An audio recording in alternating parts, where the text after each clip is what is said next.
Good morning বন্ধুরা। তো আবার চলে এসেছি নতুন একটা ভিডিও নিয়ে, আলু পটল চিংড়ির ঝোল। তো চলো তোমাদেরকে আমি স্টেপ বাই স্টেপ দেখিয়ে দেবো কিভাবে আজকে আমি বানিয়েছি। আর হ্যাঁ, যদি আজকে আমাদের এই ভিডিওটি দেখে ভালো লেগে থাকে তাহলে আমার চ্যানেলটিকে সাবস্ক্রাইব করে দিও, লাইক কমেন্ট অ্যান্ড শেয়ার করে দিও। তো চলো স্টেপ বাই স্টেপ পুরো ভিডিওটা স্কিপ না করে দেখে নাও আজকে আমি কিভাবে তোমাদেরকে এই ভিডিওটি বানিয়ে দেখিয়েছি। তো চলো, এখানে নিয়ে নিয়েছি আমি পটল কেটেছি, আলু কেটেছি, টমেটো কেটেছি। তো ফার্স্টে আমি এবার কড়াইতে তেল দিয়ে দেবো। তো দেখো আমি এখানে ওভেনে একটা কড়াই বসিয়ে নিয়েছি, দিয়ে দিচ্ছি এখানে 1 কাপের মতন তেল। তো তোমরা তেলটা পরিমাণ অনুযায়ী দিও। আচ্ছা, তেলটা গরম হওয়া পর্যন্ত ওয়েট করব। এবার এখানে দিয়ে দেবো যে আমি আলুগুলো কুচিয়ে রেখেছিলাম, তো আলুগুলো দিয়ে দেবো। আলুগুলো দিয়ে আলুগুলোকে ভালো করে প্রথমে ভালো করে লাল লাল করে ভেজে নেব। তো চলো এখানে আলুগুলো দিয়ে দিচ্ছি। তো নেড়ে চেড়ে আলুগুলোকে একদম কিন্তু লাল লাল করে ভেজে নেব। প্রায় এখানে আমি আলুটাকে 70% মতন ভাজা করে নেব। এবং দিয়ে দিচ্ছি পরিমাণ মতন হলুদ এবং দিয়ে দিচ্ছি সামান্য পরিমাণে লবণ। দিয়ে সব দিয়ে এটাকে আমি ভালো করে একটু নেড়ে চেড়ে নিচ্ছি। একদম লাল লাল করে ভেজে নিতে হবে, ঠিক আছে?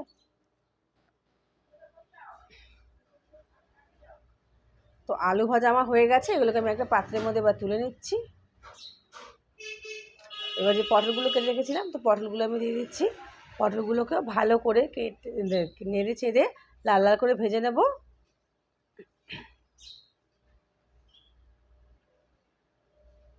ভালো করে নেড়ে নিলাম পটলগুলোকে। দিয়ে দিচ্ছি সামান্য পরিমাণে হলুদ, তার সঙ্গে দিয়ে দেবো একটুখানি লবণ স্বাদ অনুযায়ী, আর কিন্তু দেবো অল্প একটু চিনি। পটল ভাজা চিনি দিলে পটল ভাজার কালারটাও সুন্দর হয় আর খেতেও কিন্তু খুব টেস্টি হয়। তো চলো ভালো করে নেড়ে নিয়েছি, একদম লাল লাল করে ভেজে নেব। ভাজা এখানে হয়ে গেছে, এবার আমি এটাকে একটা পাত্রের মধ্যে তুলে নেব। সেখানে আমি চিংড়ি মাছ নিয়ে নিয়েছিলাম 200 গ্রামের মতন, বড় বড় চিংড়ি মাছ এনেছি। এর মধ্যে নুন হলুদ মাখিয়ে নিচ্ছি।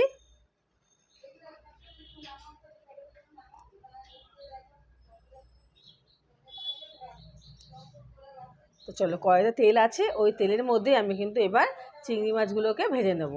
চিংড়ি মাছগুলোকে সুন্দর করে ভেজে নেব। খুব বেশি ভাজার দরকার নেই চিংড়ি মাছ, কারণ চিংড়ি মাছ বেশি ভাজলে কিন্তু চিংড়ি মাছ শক্ত হয়ে যাওয়ার সম্ভাবনা থাকে। তাই একদম অল্পই ভাজবো, জাস্ট একটু এপিট ওপিট উল্টে নিলেই কিন্তু চিংড়ি মাছ ভাজাটা হয়ে যাবে। তো চলো, এখানে আমার মাছ ভাজা কিন্তু হয়ে গেছে। তাহলে আমার সবগুলো ভাজাই কিন্তু আমার এখানে মোটামুটি কমপ্লিট হয়ে গেল। মানে আমার রান্নার প্রায় 50% কিন্তু আমার এখানে হয়ে গেল। আচ্ছা, এবার একটা মিক্সিং বোলের মধ্যে নিয়ে নিচ্ছি টমেটোগুলো, যে টমেটোগুলো আমি কুচিয়ে রেখেছিলাম। টমেটোগুলো নিয়ে নিচ্ছি। নিয়ে নেবো অল্প একটু আদা এবং কাঁচা লঙ্কা। তো কাঁচা লঙ্কাটা তুমি তোমার স্বাদ অনুযায়ী দিও। দিয়ে দিচ্ছি 4-5টা কাজু লঙ্কা। তো চলো এগুলোকে ভালো করে পেস্ট করে নিয়ে আসলাম। পেস্ট হয়ে গেছে। আচ্ছা, এখানে কড়াই বসিয়ে নিয়েছি, তেলটা পরিষ্কার করে পরিমাণ মতন তেল দিয়ে দিলাম কড়াইতে। তেল গরম হয়ে যাচ্ছে।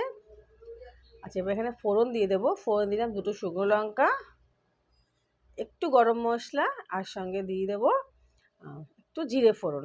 তো ফোড়নটাকে একটু ভালো করে নেড়ে চেড়ে নিচ্ছি, যাতে ফোড়নটা ভাজা ভাজা হয়ে যায়। তাহলে কিন্তু ফোড়ন থেকে খুব সুন্দর একটা গন্ধ চলে আসবে। আচ্ছা, এই পর্যায়ে এখানে দিয়ে দিচ্ছি যে মশলাগুলো আমি মিক্সিতে বেটে রেখেছিলাম, সেই মশলাটা পুরোটা আমি এখানে এবার দিয়ে দিচ্ছি।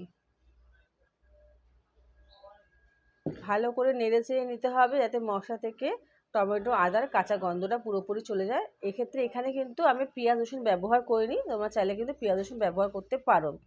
আচ্ছা, মিক্সি ধোয়া জলটাও দিয়ে দিলাম, যাতে একটুকু মশলা ফেলা না যায়। দিয়ে দিচ্ছি পরিমাণ মতন লবণ, জিরার গুঁড়ো অল্প দিয়েছি, একটু লঙ্কা গুঁড়ো দিয়েছি, আর দিয়ে দিচ্ছি পরিমাণ মতন কাশ্মীরি লঙ্কার গুঁড়ো কালারের জন্য।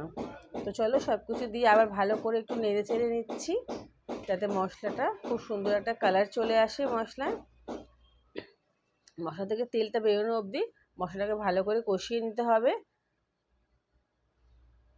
তো দেখো এখানে কিন্তু আমার মশলা থেকে তেল পুরোপুরি বেরিয়ে এসছে, আর মশলা আমার কিন্তু খুব ভালো করে কষে গেছে। এখন যে আলু আর পটলটা ভেজে রেখেছিলাম সেটা আমি এখানে দিয়ে দেবো। দিয়ে এটাকে ভালো করে নেড়ে চেড়ে নিতে হবে, যাতে মশলা মানে আলু পেঁয়াজ পটলের মধ্যে না ভালো করে মশলাগুলো ঢুকে যায়। ভালো করে নেড়ে চেড়ে নিচ্ছি। একদম কষানো হয়ে গেছে, দেখো কষানো হয়ে গেল। আচ্ছা, অল্প একটু জল দিয়েছিলাম, যেটা স্কিপ হয়ে গেছে। তো ভালো করে নেড়ে চেড়ে নিচ্ছি। মশলা আমার এখানে পুরোপুরি রেডি হয়ে গেছে কষিয়ে। এবার যে আমি মাছগুলো ভেজে রেখেছিলাম, মাছগুলো এখানে দিয়ে দিলাম। মাছগুলো দিয়ে ব্যাস 2 মিনিটের মতন কষিয়ে নিলে কিন্তু আমার রান্নাটা এখানে রেডি হয়ে যাবে। তো চলো এখানে আমি অল্প একটু জল দিয়ে দেবো, খুব বেশি জল দেবো না। তোমরা যেমন যেমন ঝোল খাবে তোমরা সেই হিসেবে জল দিও। আমরা বেশি ঝোল খাই না, তাই আমরা এখানে খুব কম ঝোল দিয়েছি। চলো আমার এটা ঝোলটা কিন্তু ফুটলেই আমার রান্নাটা মোটামুটি কমপ্লিট হয়ে যাবে।